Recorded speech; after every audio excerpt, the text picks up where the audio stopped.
В Международный день защиты детей в парке культуры и отдыха не было свободных мест. Сюда на праздник вместе со своими родителями пришли юные горожане. У карусели выстроились целые очереди, а ребята со счастливыми лицами не скучали и в ожидании. Ведь для них была подготовлена и развлекательная программа.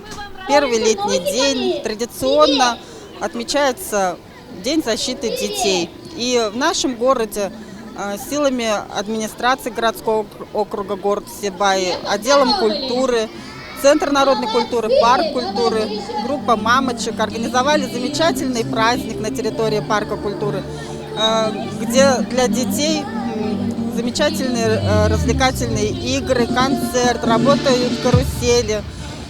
В общем, сегодня все для наших детей, для детей нашего города. Праздник получился по-настоящему ярким и красочным, а потому в стороне не остался никто. Ребята активно участвовали во всех проводимых конкурсах, выигрывали призы и веселились от души.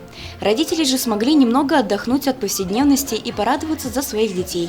Я люблю очень танцевать и петь.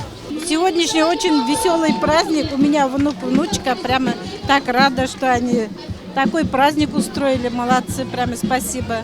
Поздравляю всех детей с праздником!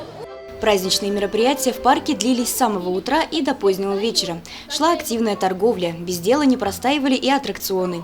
Первый день лета сибайцы встретили с позитивным настроем. Ну а парк культуры и отдыха официально открыл рабочий сезон и ждет в гости всех желающих.